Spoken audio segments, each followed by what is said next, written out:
Hey everyone, and welcome back to the Benzo Free Guru. I have returned. It's been a while.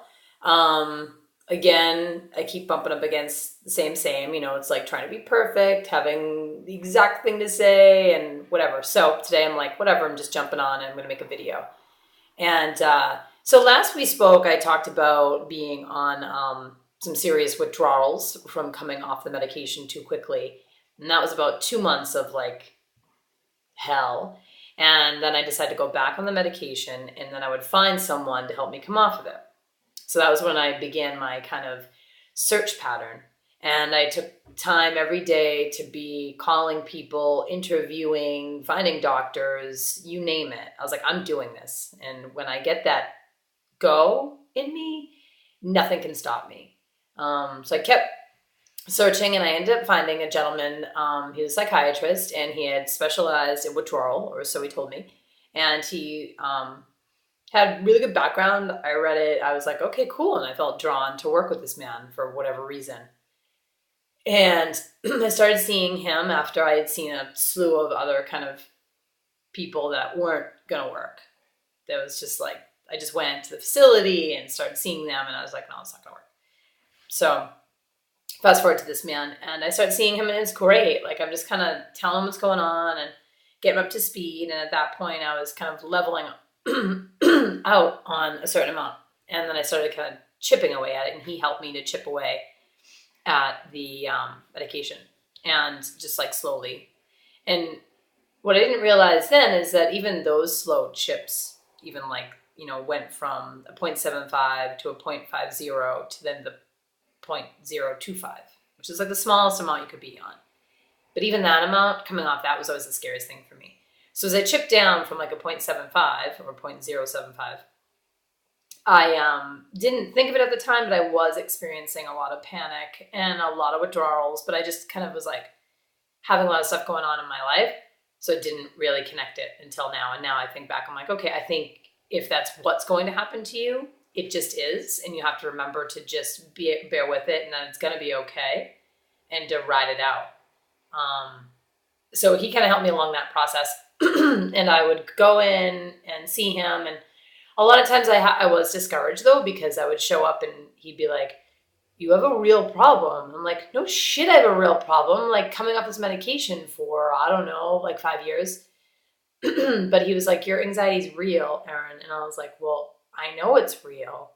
But I'm like, why am I not allowed to want to not come off? I mean, whatever. Why am I supposed to just be like, okay, it's real, so I'll just take medication and not come off of it? Like, I was like, who are you to tell me that? I just thought it was really interesting, and it would trigger me every time I went to see him, and I'd be fired up and want to leave and be like, this fucking sucks. Like, I don't want to be on these medications. And then I would be tricked out by someone telling me something. So I'm like, do I? Should I be on another medication?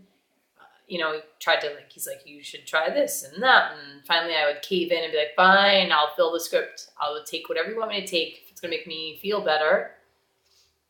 And then I would come to my senses again and decide to just be like, okay, no, I'm still going to stick with the plan. I am coming off the medication. I will learn ways to deal with my anxiety, and I'm going to move forward. And I always kind of shared my information with him. Like, I was like, oh, fish oil can help. And I showed him my rescue remedy. Sorry, allergies. And I'd show my rescue remedy and talk about like homeopathic medication and stuff that I implemented and added to what I was doing. And he was like, oh, it was kind of cool. We didn't know about it. So it was kind of neat to sit on that side of alternative and kind of share that. And, as time went by, I just kept being like, okay, and then I ended up finding the Ashton manual, which is from Dr. Heather Ashton. And she had her own clinic, Benzo withdrawal clinic in the UK for many, many years. And she had written out a specific way on how to come off medications slowly, like, the wean.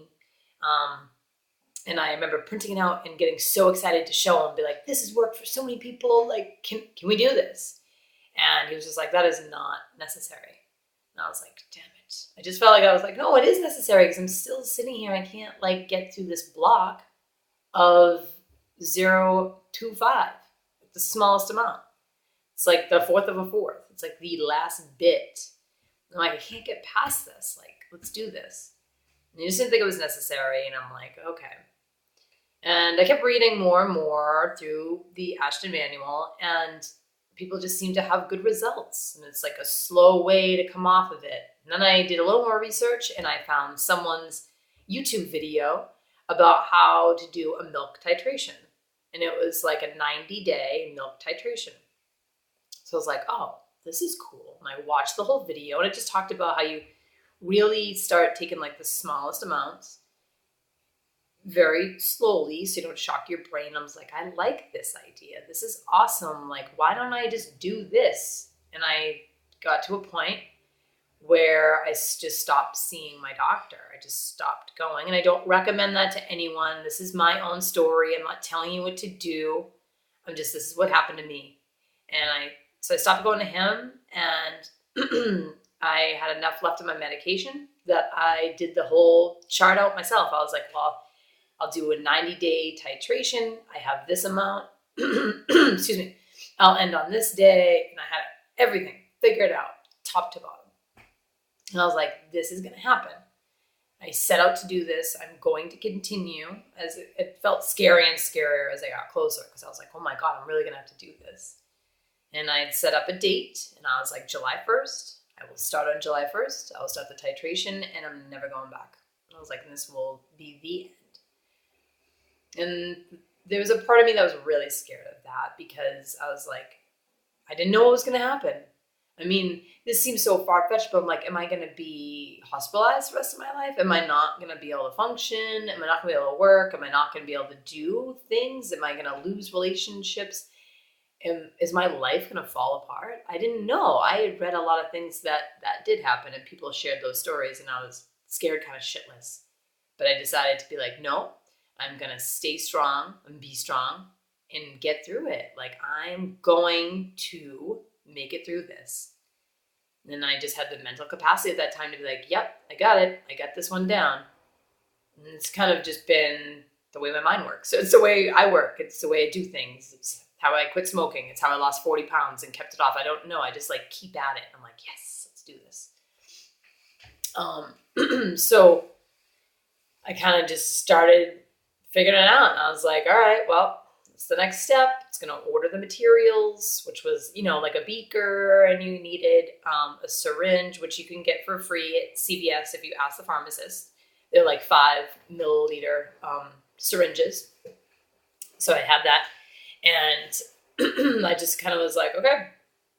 And I figured I'd journal each day of the withdrawal process, which I still have now, which maybe someday will be a book.